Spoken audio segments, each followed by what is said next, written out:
প্রিয় ষষ্ঠ শ্রেণীর শিক্ষার্থীরা, শুভেচ্ছা নিও। আজকে আমি তোমাদের বিজ্ঞান বিষয়ের নতুন বই থেকে চতুর্থ অধ্যায় এর 2 নং সৃজনশীল প্রশ্নের সমাধান করে দেব। প্রথমে তোমাদের বলবো, যারা আমার চ্যানেলটি সাবস্ক্রাইব করো নাই তারা আমার চ্যানেলটি সাবস্ক্রাইব করবে এবং আমার সাথে থাকবে।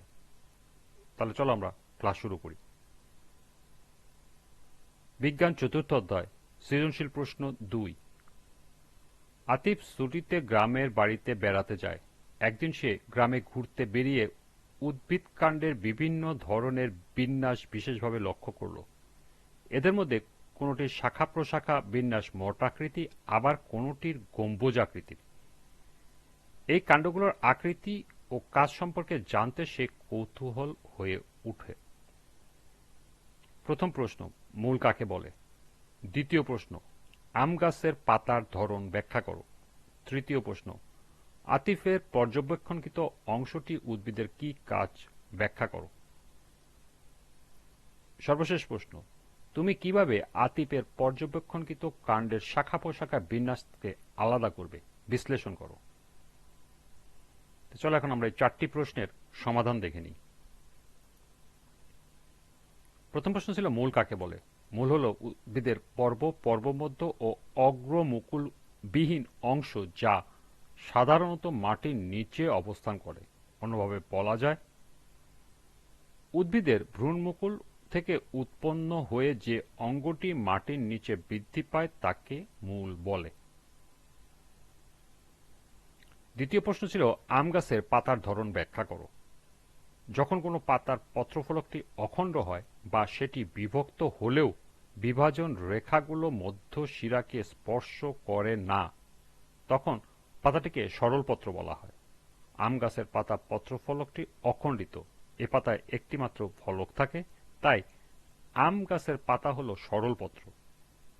এই পাতার মধ্য শিরাকে প্রধান শিরা বলে, যা থেকে শিরা উপশিরা তৈরি হয়। এই পাতার কিনারা অখণ্ডিত থাকে। তৃতীয় প্রশ্ন ছিল আতিফের পর্যবেক্ষণকৃত অংশটি উদ্ভিদের কি কাজ করে ব্যাখ্যা করো। আতিফের পর্যবেক্ষণকৃত অংশটি উদ্ভিদের কাণ্ড। উদ্ভিদের কাণ্ড একটি গুরুত্বপূর্ণ অঙ্গ।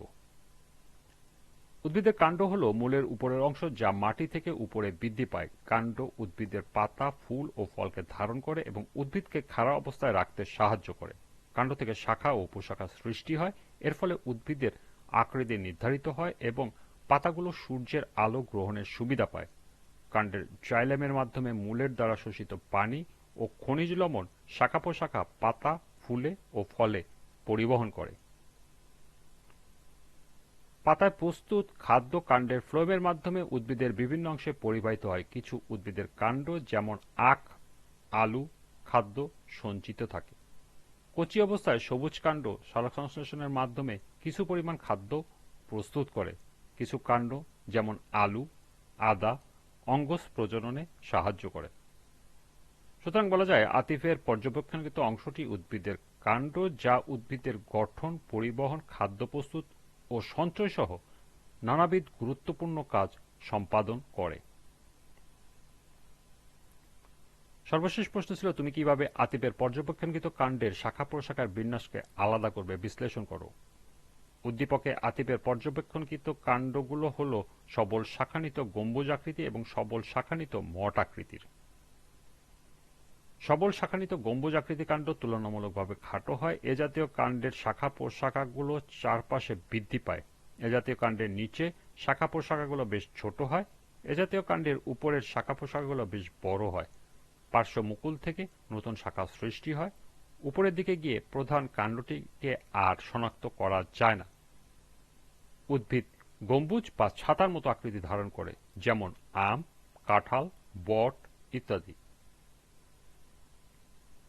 সবল শাখান্বিত মঠ আকৃতির প্রধান কাণ্ডটি তুলনামূলক লম্বা হয়। এ জাতীয় কাণ্ডের শাখা প্রশাখাগুলো উপরের দিকে বৃদ্ধি পায়। এ জাতীয় কাণ্ডের নিচের শাখা প্রশাখাগুলো বড় হয়। এ জাতীয় কাণ্ডের উপরের শাখা প্রশাখাগুলো ছোট হয়। এক্ষেত্রে শীর্ষমুকুল সক্রিয় থাকে। শীর্ষ পর্যন্ত প্রধান কাণ্ডটিকে শনাক্ত করা যায়। উদ্ভিদ দেখতে লম্বা ও শঙ্কু বা মঠের মতো আকৃতি হয়, যেমন নারিকেল, পাইন, সুপারি ইত্যাদি।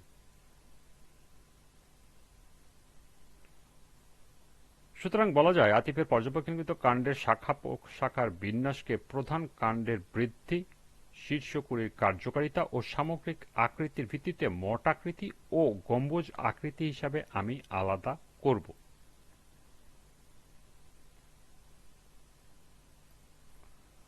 এই ছিল ২ নং সৃজনশীলের ৪টি প্রশ্নের সমাধান।